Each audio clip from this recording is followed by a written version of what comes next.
Ya, halo, apa kabar sahabat WK? Sampai jumpa kembali di tayangan channel WK Art. Sebelumnya mohon maaf karena beberapa minggu ini agak sedikit kurang membuat konten ya.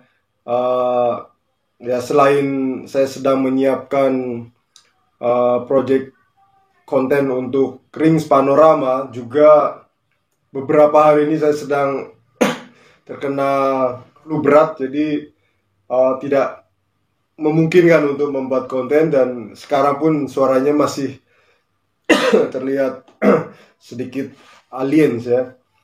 Mungkin teman-teman ada yang bertanya kenapa pohon ini lagi yang dihadirkan.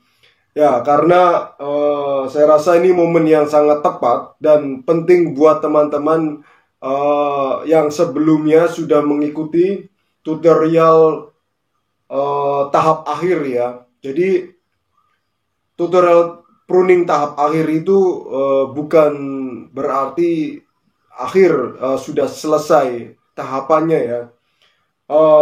Terutama di sancang ini. Jadi memang ada sedikit keunikan ya. Dan ini perlu teman-teman tahu. Beberapa minggu yang lalu, sekitar 2 atau 3 minggu yang lalu, saya membuat tutorial. Teman-teman bisa lihat bagaimana proses pruning akhir ini, pohon ini juga.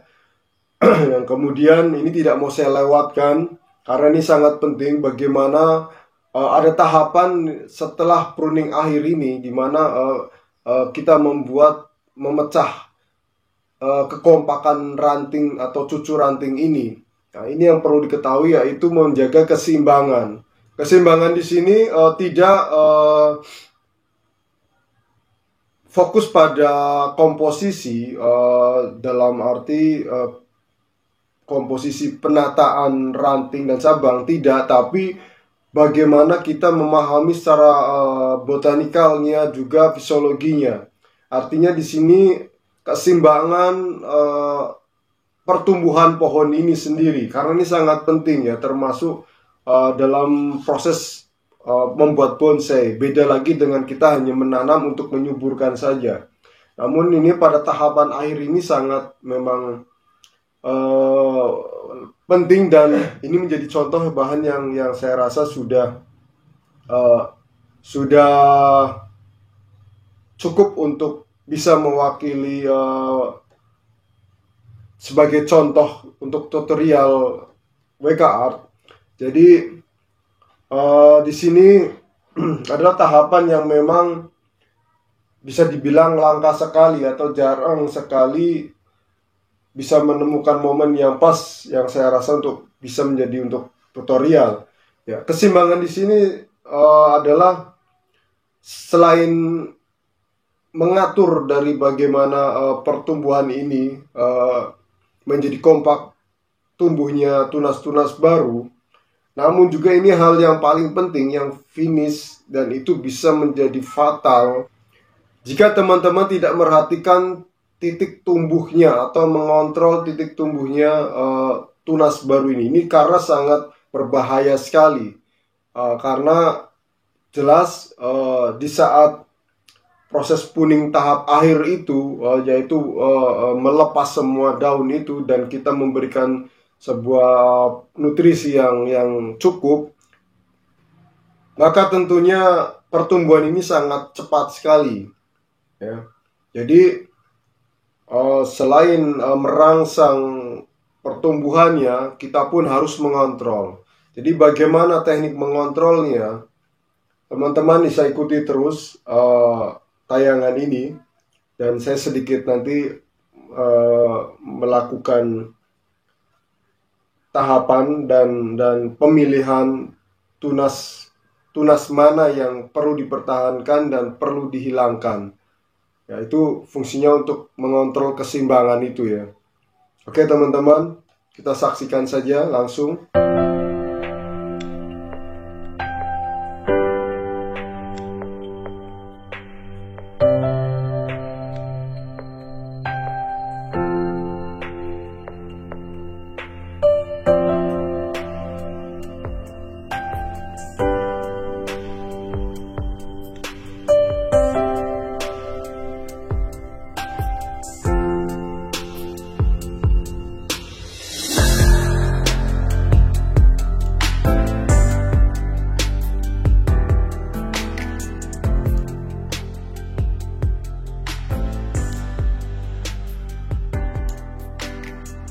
Oke teman-teman, untuk tutorial pada kali ini saya rasa tidak sangat terlalu rumit ya, tidak teknisnya tidak terlalu banyak karena ini sangat-sangat simple untuk teman-teman bisa lakukan, tapi pengaruhnya sangat besar sekali. Ya, ketika seperti tadi yang saya jelaskan, ketika ini pohon ini sudah mulai kompak, tumbuh semua serempak, itu yang harus kita kendalikan adalah satu kontrol dari pertumbuhan tunas-tunas baru. Karena apa? Nanti jika kita tidak kontrol, itu akan terjadi kematian ranting. Makanya seringkali ada banyak teman-teman, kenapa setelah pruning atau sudah perantingan itu sangat sulit sekali untuk tahap percabangan atau apalagi sampai ke cucur ranting, terutama sancang ya. Ketika di pruning habis itu seringkali mati ranting. Nah, jadi ini sedikit tindakan tapi pengaruhnya sangat besar sekali. Salah langkah bisa rusak semuanya, atau bisa sebagian ini berapa tajuk itu kalah, mati. Oke teman-teman, jadi langkah yang harus dilakukan adalah pruning kembali, pemangkasan, namun kita pilih pruning tunas-tunas atau cabang baru yang seperti apa, itu yang harus kita lakukan, yaitu untuk mengontrol pertumbuhannya. Tapi sebelum kita memilih tunas-tunas baru yang akan kita pruning, saya sedikit ingin memberitahu, menjelaskan kenapa, karena ini pengetahuan ini perlu juga dipahami ya sebelum melakukan. Jadi di sini kita mempelajari selain botanikalnya juga fisiologinya. Jadi bagaimana pertumbuhan ini, sebab akibatnya pertumbuhan ini, baik tumbuhnya atau matinya pohon ini. Jadi di sini dari apa yang saya amati bahwa kenapa pemangkasan tunas-tunas ini penting dilakukan sebagai kontrol dari pertumbuhan tunas baru, karena gini, ketika saya umpamakan sederhananya gini, seperti ketika cabang ini katakan seperti ini, di sini ditumbuhin 4 atau 5 cabang ya, cabang dan cucur ranting ini sendiri secara berbarengan, ini tumbuh bersamaan. Tapi yang namanya ini alam, tentu tidak serta-merta tumbuh bersamaan dengan ukuran yang sama-sama besar gitu. Jadi terkadang itu ada tumbuh satu yang memang dia lebih cepat, mungkin lebih dulu tumbuh ya, mata tunasnya lebih tumbuh. Nah itu yang biasanya akhirnya dia akan menyerap semua nutrisi yang di antara batang-batang atau cabang-cabang yang lain. Jadi akhirnya di sini berebut ya. Nah, di sini yang akan lebih dulu dominan. Nah, ketika ini dibiarkan, ini poin yang pentingnya ini. Ketika ini dibiarkan, otomatis yang lain, cabang yang lain ini akan terputus, kalah, nutrisinya akan kemakan sama ini. Nah, otomatis di sini dia akan mengalami kematian. Jadi kalau ini dibiarkan, tidak sesegera mungkin di stop, ini akan berdampak ke yang lain-lain. Jadi di sini kita siasatin, ketika ini tumbuh, ketika ini lebih besar daripada yang lain-lain, lebih memanjang, kita bisa lihat mana yang lebih dominan, itu harus segera dipangkas. Kalau tidak, ini akan kalah dan bisa menyerang, akhirnya mati ranting ke menjalar ke semua yang masih satu jalur itu. Ya bisa saja satu tajuk ini, satu rumpu ini dia mati juga gitu. Ya, jadi langkah utama yang harus kita lakukan adalah memangkas cabang-cabang ini. Kita bisa lihat dominan lebih, cabangnya lebih tinggi ya biasanya ya. Walaupun hijau tidak apa-apa, langsung dipotong saja. Itu nanti akan memecah percabangan tunas baru lagi ya. Dan ini dilakukan biasanya 2 hari atau 3 hari sekali, karena cepat sekali pertumbuhannya ya. Jadi 2 sampai 3 hari kita langsung kontrol, lihat pemangkasan, pilih yang biasanya di indikasinya ini daun ini besar. Kalau besar itu berarti subur sekali ya. Nah ini kalau sudah terlihat daunnya besar dan tangkainya panjang, harus sesegera dipangkas ya. Nah ini tadi seperti yang saya jelaskan, ini sangat penting sekali untuk menjaga keseimbangan pertumbuhan tunas baru ya, supaya kompak dan terukur ya. Jadi pertumbuhannya ini tidak hanya kompak berbarengan, tapi tetap harus kita kontrol, tidak ada yang mendahului ya. Ya, hal ini saya rasa sangat mudah untuk dipahami teman-teman. Jadi saya tidak akan memberikan tutorial yang sedikit bertele-tele atau banyak cara yang saya sampaikan, karena namun ini sangat penting untuk dilakukan terus-menerus ya. Jadi ini sampai nanti pertumbuhannya dengan sendirinya akan melambat. Artinya di sini seperti konsep yang saya jelaskan pada pruning tahap akhir itu, di mana yang sebelumnya difokuskan untuk memprogram percabangan supaya tumbuh kompak tunas baru, namun juga berikutnya ya, selain fungsi untuk memecah percabangan itu seperti yang sudah saya jelaskan, di mana nanti dengan sendirinya daun ini akan mengecil ya, karena pada prinsipnya pertumbuhannya itu akan berebutan ya, karena terbagi dengan banyak mata tunas. Terbagi dengan mata tunas yang tumbuh ya. Nah, selain itu tahapan selanjutnya yaitu pengontrolan seperti ini.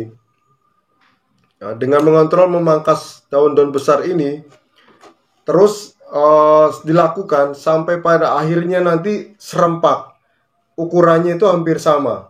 Nanti bisa kecil-kecil sekali kelihatan, dan mana yang nanti membesar kita akan pangkas terus ya. Nanti setelah udah biasanya kalau sudah mulai sedikit stabil, itu daun ini akan tumbuh mendatar ya, tidak ke atas. Kalau baru tumbuh ini kucupnya masih membuka ke atas.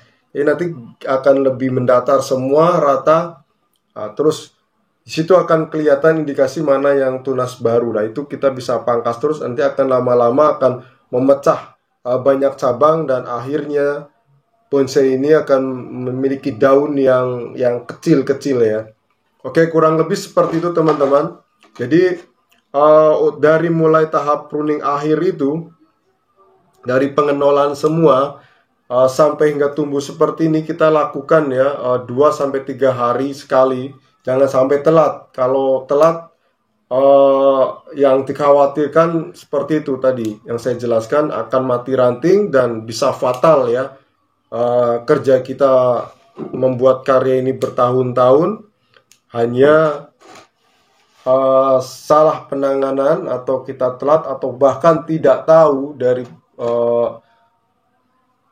prinsip pertumbuhan pohon ini sendiri, itu akan menjadi fatal. Percuma kita punya skill bagus membuatnya, namun tidak mempelajari tadi botanikalnya dan fisiologinya, itu biasanya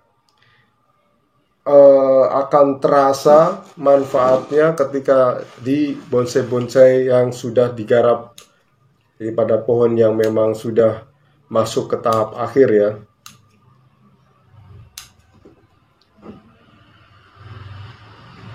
Ya, tentunya nanti secara bertahap dengan kematangan daun-daun ini sudah menua, dia akan mengecil sendiri, dan secara otomatis ini tajuk-tajuk ini akan lebih terlihat rapih ya. Oke teman-teman, saya rasa tutorial kali ini cukup singkat dan saya rasa teman-teman bisa mudah memahami. Dan jangan lupa jika teman-teman mengikuti dari tahapan proses pruning akhir, segera lakukan ini ya, karena ini sangat penting sekali. Oke, sampai jumpa di tayangan berikutnya. Tentunya WK Art akan menghadirkan suatu hal-hal yang penting-penting saja ya, untuk proses pembuatan bonsai mini khususnya ya. Oke, buat teman-teman yang baru datang, selamat datang. Terima kasih sudah meluangkan waktu untuk mengunjungi WK Art, dan jangan lupa di subscribe dan aktifkan loncengnya. Bila perlu silahkan berkomen apa saja kendala atau pertanyaan apa yang ingin disampaikan. Silahkan sampaikan melalui komentar. Oke, terima kasih. Sampai jumpa.